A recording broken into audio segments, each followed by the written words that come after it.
Magandang buhay! Ako si Dance, dating tambay at empleyado, ngayon nagnenegosyo ng printing seal screen at supplier ng souvenir t-shirt. Kasama ang partner ko sa buhay. At ngayong araw nga bumiyahe kami papuntang Alaminos, Pangasinan. At may pupuntahan nga kaming meeting about sa negosyo. At syempre after 4 hours na biyahe galing Baguio, ayan nakarating na kami ng Alaminos City. At ngayon ko lang din nalaman na ang 100 Island ay dito lang pala sa Alaminos City, Pangasinan. At syempre agad namin itong pinuntahan para makita ang itsura ng lugar at kung gaano ito kaganda. Totoo nga ang sabi nila, napakaganda ng lugar na ito. Masarap nga mag-swimming rito at mamasyal kasama ang mga mahal sa buhay. At syempre, fast forward tayo, hindi tayo pumunta rito para mamasyal. Pero babalik kami rito soon. Ngayon, hanap buhay muna para mabuhay. At nandito na nga kami sa meeting place namin. Ayan si Mayora, nakaupo na, nauna na sa akin sa loob. At syempre, waiting na muna. Mamaya-maya mag-uumpisa na ang aming meeting. Fast forward tayo, ayan, nandito na kami sa Baguio. Back to work na. At eto nga yung mga t-shirt at long sleeve na kinuha namin sa customer namin. Ayan, medyo marami nga ang pinaprint niya. At syempre, salamat sa tiwala. Personalized pala ang print niyan at pang souvenir t-shirt. Ayan, sinasako ko na nga yung long sleeve dyan para pagdating sa production, pipiprintahan na lang nila.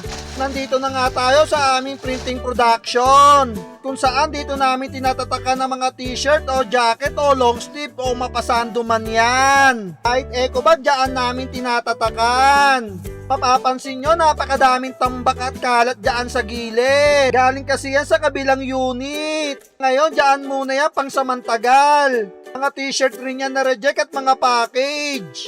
Basta halo-halo na. Atur ko na kayo sa aming munting production. At punta na tayo sa kabilang station. At eto nga yung station 2. At mapapansin nyo, may mga islat na walang nakasuksok na t-shirt. Kakatanggal lang kasi tapos nang tatakan. May mga t-shirt pa nga na hindi napapahira ng printer namin. At eto naman yung maayos na magulo na timplahan ng pintura namin. O diba, napakalinis, ang daming kalat na pintura. At syempre, lipat naman tayo rito sa station 3. At syempre, same procedure lang yan. Diyan namin piniprint lahat ng klase basta tela. CBC man yan o cotton, basta yun na yun, alam na yan ng marunong. Kahit polyester, pwede rin. Ito naman yung mga excess na stocks na broken size namin. At punta naman tayo rito sa room 1, na stock room namin. At syempre, kung may room 1, may room 2 rin. Ayan, dito naman sila nag-a-assort. Medyo masikip nga dyan, tiis-tiis muna. Sanay naman tayo magtiis, galing naman tayo sa wala. Ngayon pa ba tayo magre-reklamo? Basic. At punta naman tayo sa folding area.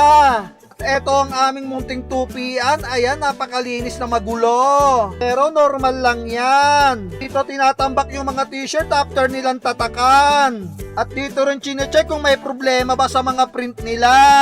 Parang quality control na rin itong room na ito. At punta naman tayo sa room 3. Ayan, ang dilim, hindi pala nalagyan ng ilaw. Kaya naman buksan natin ang aming flashlight. Ito nga yung isa pa naming stock room. Ayan, naka-organize naman kahit papaano yung kulay ng bawat t-shirt. Bago nga ang lahat, ito yung mga t-shirt na natapos ng tatakan at i-print. Sasako na lang yung mga yan tapos i-deliver na. Ito ang mga Kentucky naman ito at yung iba na isako na.